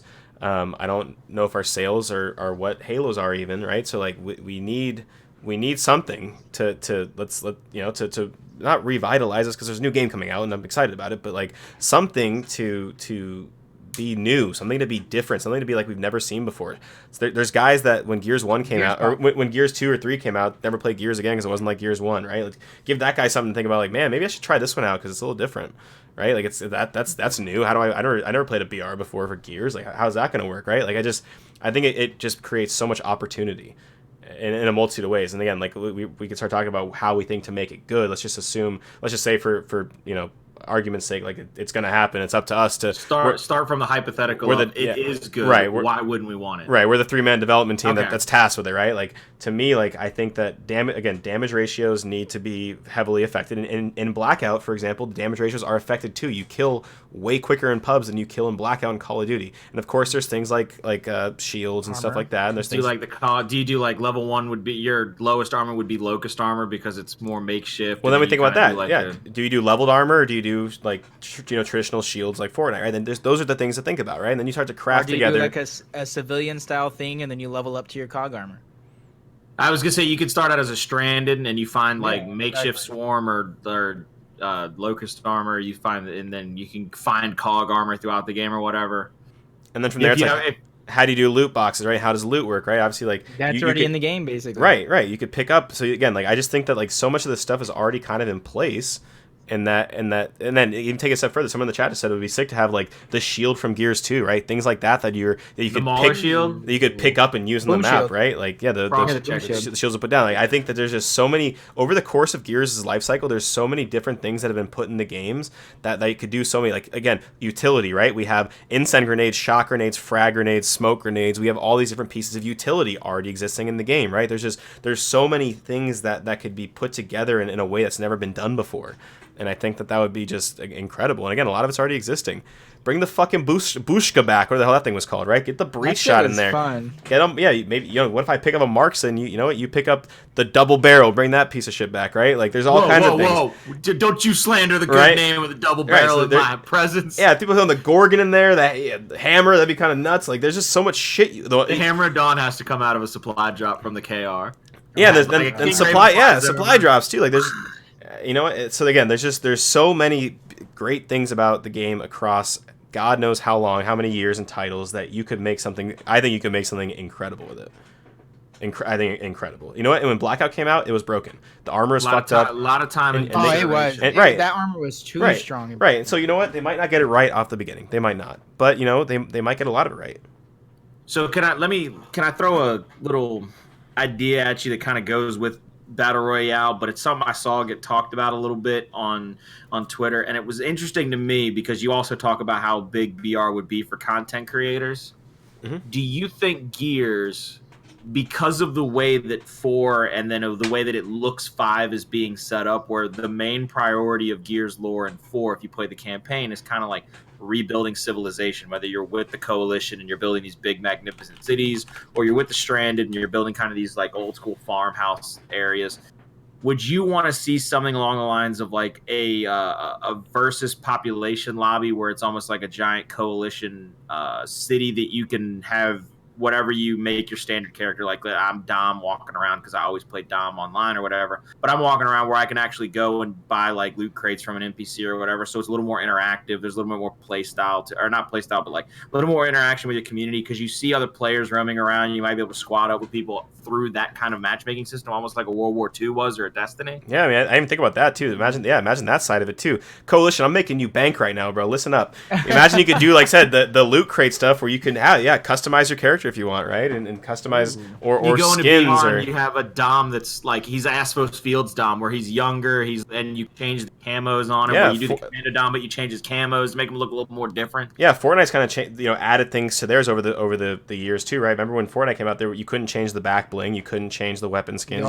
you couldn't change a lot of different stuff, you couldn't edit styles, right? So they're starting to get there too.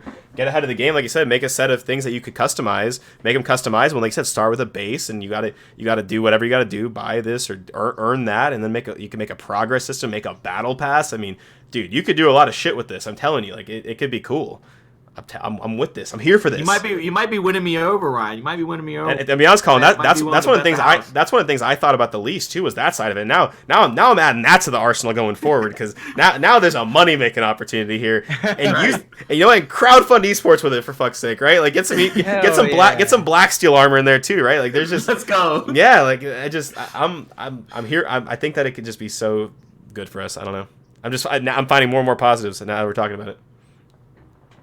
Yeah, I do like all the positives, because like especially with like crowdfunding and just the different aspects you can get back to the community and get other people involved. I still think, I'm skeptical. Like I want to see it. I'm gonna play it regardless if it's bad or not. I'm just skeptical. PR is just like me. He and I are standing at the craps table with you. You've got the dice in your hand, and both of us are just looking at you like, please don't roll snake eyes. That's just like I guess I'm just kind of waiting to see, and if it does happen, and I hope if it does for some reason come out bad, they make the right steps to listen to feedback and listen to the community, and not necessarily just the pro community, the community in general of how to fix it, and just be more open of certain changes. Obviously, you can't please anybody, so you got to make the right decisions. But Man, do I want to see it now. And Mikey asked in the chat, do you make it free to play? I think you take the same approach COD took, where it's part of the game. Part of the game. I think on PC though, I think on PC couldn't you buy it separately, or did they separate them later? I want to say on PC COD you could buy Blackout separate. I don't remember, but I would take the same approach where, like, again, not forcing players' hand, but it goes kind of two ways, right? Like, if you want to play the BR, you got to buy the game, which could potentially expose you to the multiplayer. But at the same time, I would prefer to almost reward the multiplayer fans with this other experience of the game to try too. Like I said, God knows how many players haven't played the Gears games after an X amount of time because they got bored of rank, they got bored of this, they got bored of that, they hit level 100, whatever it is, but they might go play some, BR mode might keep them on the game. And when that new battle pass comes out, it might get them back on the game, right? And things like that. So I think that it could be a very powerful tool beyond marketing, just for the community.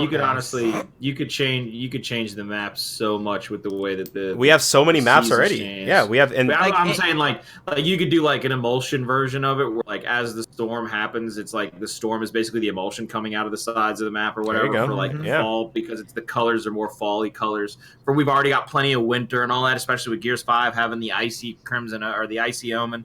I mean, it's you could honestly do a lot. There's a depth to it. I know in PUBG they already have like times a day that you can add to it. You can literally do the same thing, but like they do now. How they have Impact Dark.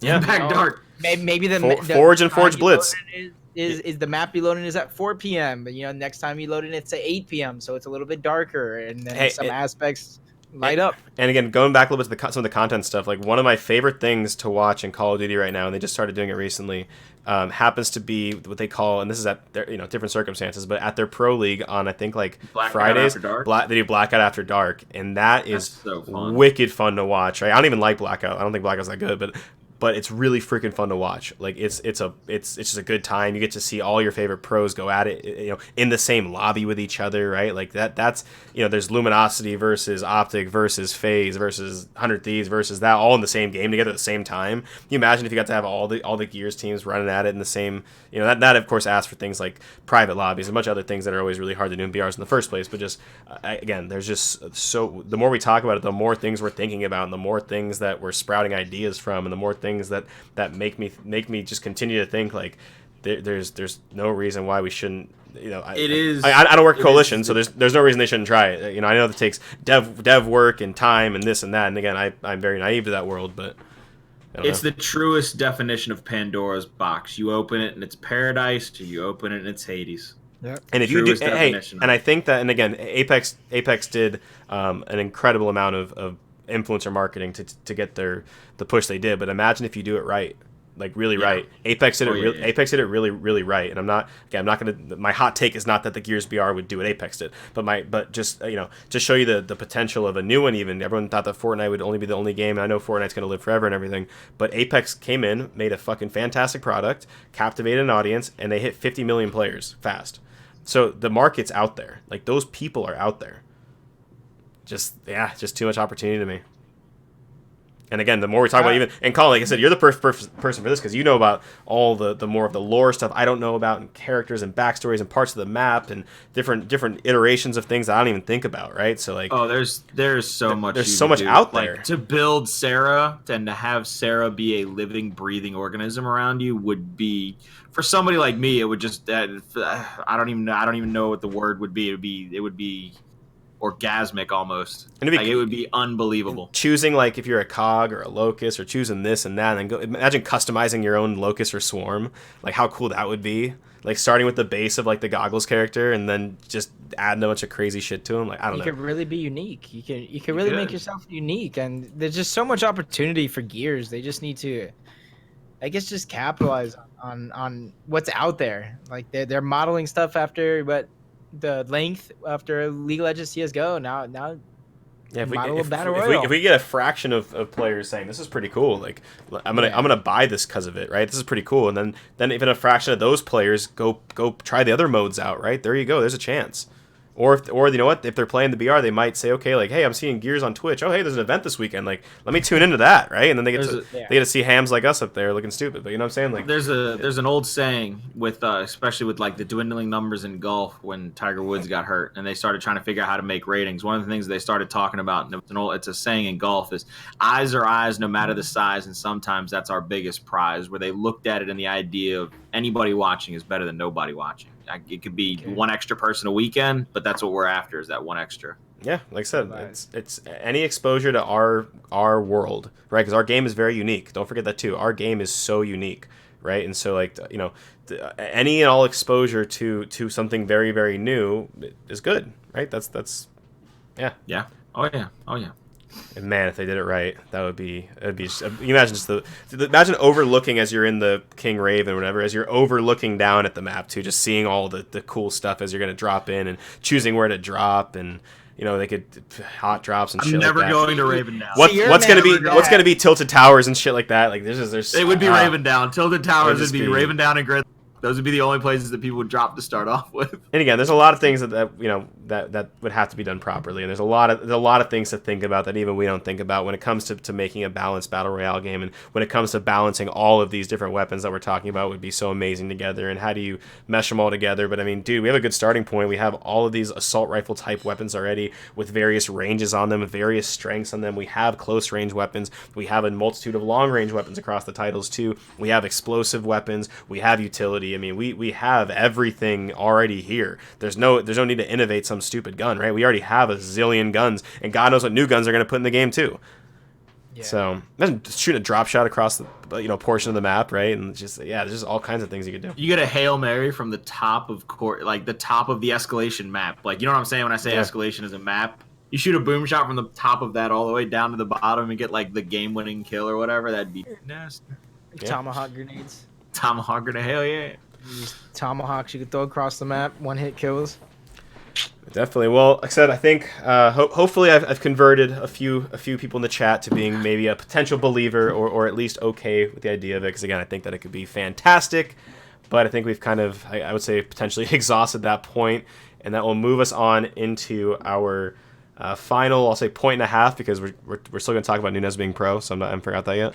We're going to talk about that soon, but we'll maybe quickly go through our fourth point, I love Nunez, which is E3 predictions. So this became a topic because, you know what, after we announced that we're going to be live in the Caster's Curse talking about Gears 5, the Gears of War tweeted out that shit's coming soon at E3. So shit, like let's fucking talk about it. Like, what do you guys think we're going to get at E3? What do you guys predict? What do you think they're going to show? And what are you most excited for? I think they're going to show some sort of story mode campaign something, because I do believe, if I look at the E-League thing right, E-League is supposed to, correct me if I'm wrong, be the first showcase of multiplayer. That's as far as I know. So, I mean, what else left is there realistically for E3? BR. Hey, get me in there. See, I didn't even think of that. I didn't even Ryan's finessing all of us, and he's gonna walk out on stage at E3. Maybe they announce. Maybe walk out, ladies and gentlemen. Beta, announcing the beta. That's what I'm hopeful for. That's my number one hopeful thing. But so, they're not. They can't, because like I said, the multiplayer reveal is supposed to be E-League, so they can't just throw a multiplayer beta up without the reveal. So I'm unfortunately ruling that one out. But that's hated to get and nip down to the butt early. You know how they do it? They don't do gameplay of multiplayer, but they put like a date up at the end, like a timeline. It's like right after. You could do a timeline without having to say that it's a beta, but it's like you do, because this is all about, like, this game is set up around the journey. Kate going back to find out where she's from. That's the campaign, to find out the lineage of her family. And then at the very end, you say, like, you could just easily just kind of shift that into, now follow us on our journey. Boom, June 16th, the TBS series. Boom, July 1st, the beta. Or they don't say the beta, but July 1st. They just have another date in July. And then they have another date in July. The TV series, the tournament, the beta, the release. And you could do the journey of the type concept. You could build that kind of storyline around the reveal of Gears 5. Okay, I like it. I like it. I'm with you, Jacob, too. I think that they're going to show us. I think every E3, and someone can maybe go back check this. At every E3 that they've ever shown Gears, it's always like Rod going through like a story mode mission, right? Like, isn't that always like it's always like one of the early? It's not. It's not always the first one, but it's always like Rod like slowly walking through like a story mode mission where because they always want him to like captivate how amazing the scenery looks. So he has to look slow, and then he looks up in the air and does one of those and does a little shimmy here and there. And but he's. I've always wished that it was like somebody behind a curtain, almost like the Wizard of Oz. Like there was a person behind a curtain actually controlling the character, but they just give Rod a controller that's not plugged in. Yeah, I mean that's low key. That's gotta be kind of probably possible. It's gotta be nerve wracking too. Like being on that stage, like physically holding the controller. Like imagine like the computer shits on him. Like that would be horrible. You're mid fight, just get whacked. Yeah. For one of the Assassin's Creed, the demo just shit on him right on. Oh, I remember that. Yeah, because I mean, I think a lot of times they use PCs for the demos. Yeah, because they want the frame rate to look the best or whatever. They want everything to look like amazing. But again, that's a different story. But I do think, like I said, they're going to show us some sort of very, very beautiful looking part of a mission, and they're gonna show as few weapons as possible, obviously, because they always want to make sure they show as few weapons as possible. I don't know if they've ever shown the shotgun in like an initial reveal, like because that's always the question that we ask. It's always about like what's the shotgun to shoot, like what's gonna look like. I was thinking about this the other day. Like I don't think they've ever shown the shotgun at like an E3, because the E3 reveals are always very, very like very basic and vague and small, and vague. So. Yeah, that's. I just things I'm thinking about. But man, they announced that BR. Woohoo! I'm telling you. See, Ryan's just building this up right now, crazy. Guys. Ryan already knows. This is Ryan building this up because he's gonna be the one that walks. I tried to tell him. I tried to warn him. To believe. Hey, I'll say this: if they don't put it in 5, then I better get it in 6. Even if the BR era is dead by Gears 6. I need it. Like I need it. You just want to see it once. I just need it. Give it to me one time. You can call it the Ryan Fools mode if you want. Like yeah. Call it the yeah. Like I don't care. Just I need it. Imagine they're just holding on to it until like if Gears 5 has like bad publicity or something, it starts to dip. Here comes our BR.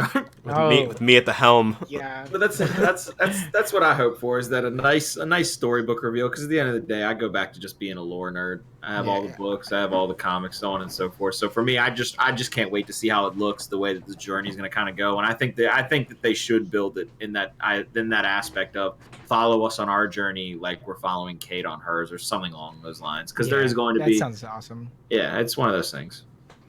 Yeah, like I said, I'm excited. I'm excited to see something. I feel like, and maybe just because we haven't done this in a while, I feel like this is the least amount of stuff we've seen or heard prior to a release about a game out of all the Gears games. I feel like we've always gotten more info or more teasing or more marketing prior to this, and I feel like we've gotten like very little. And I feel like this is like we're finally getting something now, and maybe that's because it's kind of the new wave nowadays when it comes to this marketing stuff, is like taking as little time as possible to really blow everything out of the water. I mean, fucking Apex dropped in a day with no marketing, so like that that could be the timeline of this could be different now. You call it the age of BR. It's also the age of spoilers. Where like you saw it, like nobody wanted to spoil Endgame, nobody wanted to spoil Game of Thrones before it came out, all that stuff. So it's like people are trying to like keep everything under wraps. And then, until the last possible second. Well, there's these supposed like leaks of, speaking of timeline, there's these supposed leaks of the release date itself, right? And we take that with a grain of salt, obviously, but just another thing to put on that timeline that we're kind of thinking about. Just dropping July 15th, imagine. Yeah, right. Live. What? No beta, nothing. I think they're going to announce a beta. That my own speculation. Again, we don't know anything about this. I think that's the best time when you're revealing the multiplayer to say like, you go do this at home yourself now, it's live. How cool would that be, right? To have that audience and then everybody just floods. And then everyone just runs to their Xbox and gets. I think that would be awesome. I don't know how the logistics behind that would work. I don't know if the scheduling behind that, but I think that would be a pretty cool way when everyone's kind of lips are wet and they're kind of licking their lips for some multiplayer, and then they're watching it and this looks amazing, this looks awesome, and then you can go play it yourself now. I think that would be super, super cool. Yeah, definitely. But yeah, I think we're on kind of the same page. I didn't think this would be a super, super long one. I think that I think that, like you said, Jacob, the fact that we have the multiplayer reveal kind of on the books is the biggest reason. So what I'll do is real quick, I'll change the fourth topic before your eyes, chat. What is it gonna be? Alakazam? You gonna say Alakazam? Alakazo Nunez is a motherfucking pro. Is that actually how he wrote that? Oh, never mind. I see it. Doesn't align with the stars, but we got it. So Bobby Rice, we're still in the chat. Nunez is pro. I tweeted about it.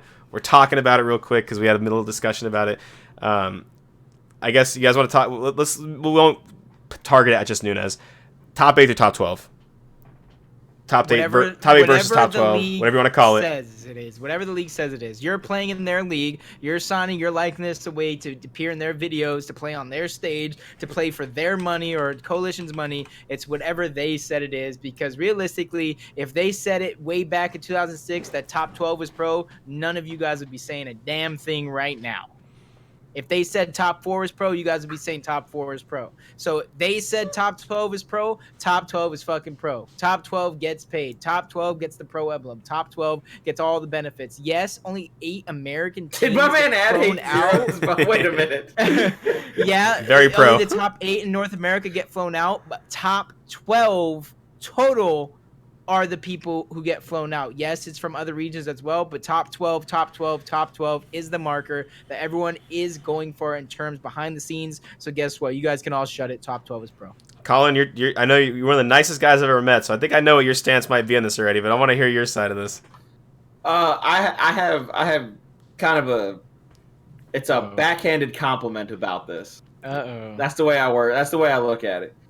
I agree with PR on everything he says until it comes to this concept. The only argument I have against top 12 is how many teams were invited to the original Invitational in Gears 4.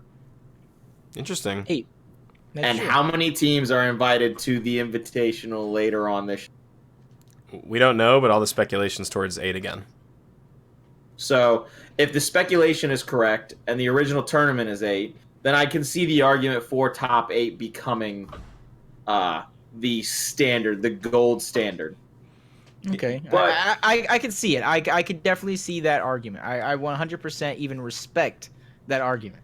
I feel like there's like street pro versus like coalition sanctioned pro, like what people on these streets consider pro versus what gives you the pro player emblem, because again, I'll give you my sort of little quick take on it, is that this top 8 thing is because, and Jacob, we talked about this a little before the call, that used to be what they considered top 8, and so everyone ran with that, saying till the end of time now this is top 8 because we said this. There was a time when Halo considered top 16 pro, I'm pretty sure.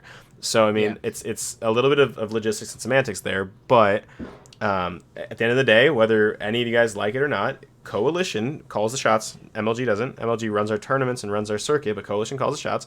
Coalition gives the pro player emblems out. They give the statuses and the titles out. If they consider that a pro player, that's what it is in 2019. Might not have been the case in 2010. Might not have been the case in 2007 or 8 or 9. But that's now what they consider pro. And the fact that it's become this whole argument thing is pretty funny, because just about the fact that there's this much caring on both sides about it, that's actually incredible. The fact that we get to talk about this is actually incredible. But to me, it kind of is what it is, right? Do I quote unquote respect the top 12 placing? No. But is it cool for an AM team to progress and get there? Fuck yeah, it's amazing, right? That's part of the thing. But am I gonna be like, man, the top 12 team, they're scary? Probably not.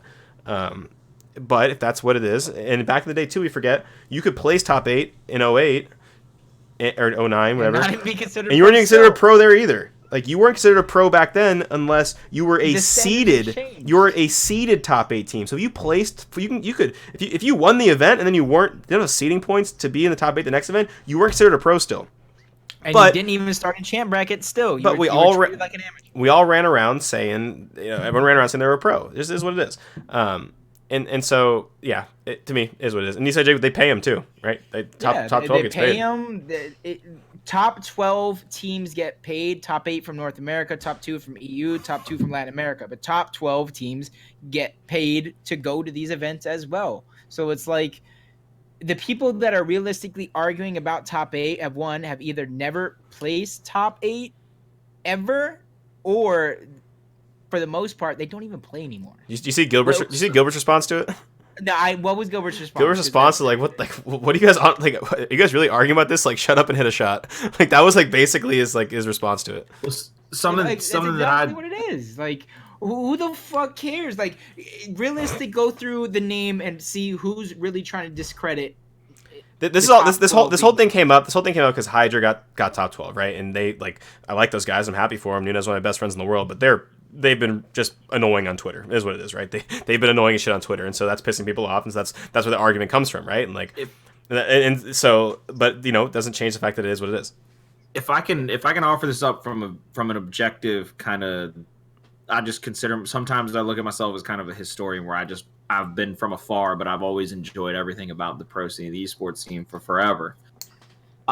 Nobody is ever given professional status. You must earn professional status at the end of the day.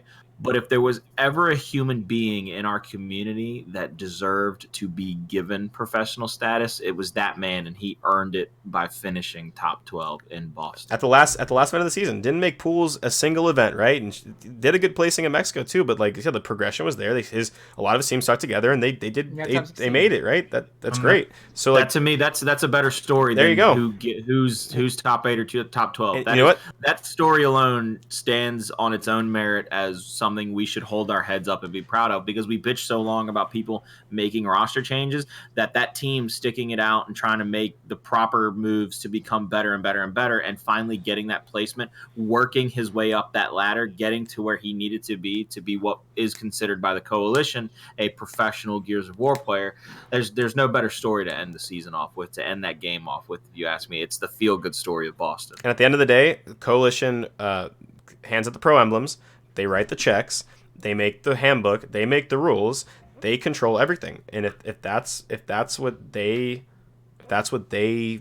consider pro, that's what it is. That's my whole thing at the end of the day. Like everyone wants to take away from that, and that's fine. Like if you feel that top 8 is pro in your eyes, that's great. Like that's fine. I come from that era too. I said earlier, top 12 is, I don't really consider it very good, but it is what it is, right? In the grand scheme of things, because a lot of these guys think about championships and shit, right? So like, but like you said, you can't ignore it. They worked for it. They earned what is considered the fucking pro threshold, and that's it, right? That's it. And yeah, like I said, pounds in the thing. The argument was meant to discredit people. Like, it was more of like a bringing someone down versus. And don't get me wrong, they were annoying on the other side as well about it, sure. But like I said, it's become one of those like yeah, I don't know. It's just a stupid argument at this point, and it keeps coming up.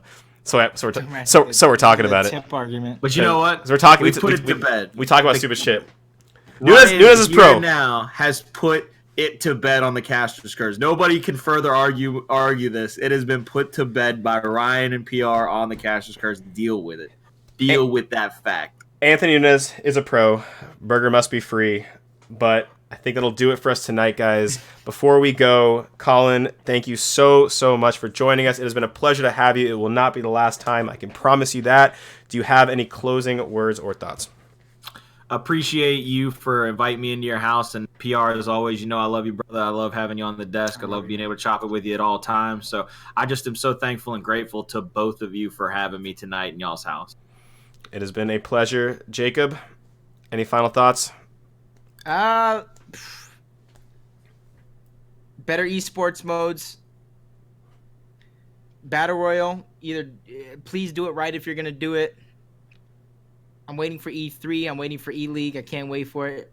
Nunes is pro. If you guys still want to debate me, make sure you guys tweet at me. It's been no. I got time tonight. I got time. I be working during these arguments sometimes, and I don't pay attention to Twitter to get involved. I want to get involved. Tweet me. Top 12 is pro. And to answer the guys in the chat, I saw a couple people not knowing who Burger is. So Christopher Burger, a.k.a. Burger Fresh with 2 H's on Twitter, is a legend of Gears of War. He is probably the first ever, honestly, actual professional coach in Gears of War, dating back to like the Vision days and Gears 2. I mean, he's kind of the pioneer of the pro coach, whole scene in the first place. And he's been obviously a pro coach for a number of Gears of War 4 teams. One of the best guys I've ever met in my entire life. Great friend. He is bound by the shackles of corporate America and society. It is hindering him from doing what he loves in esports and Gears of War. We must free him. We must get him out. We must free him. Free Burger in the chat for that. But go check him out, Burger Fresh 2 H's on Twitter. Give him a follow. Like I said, he's literally at this point a legend of the title. Guy who's done so many things in the back end. Helped start Hypestation. Hypestation was a big reason we have what we have today. So make sure you guys hit him up on Twitter, show him some love.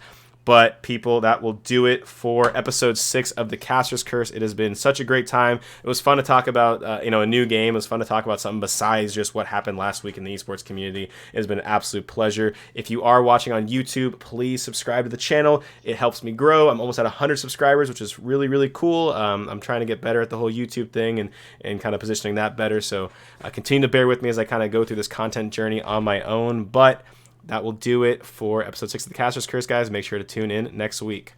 And I hit the stop.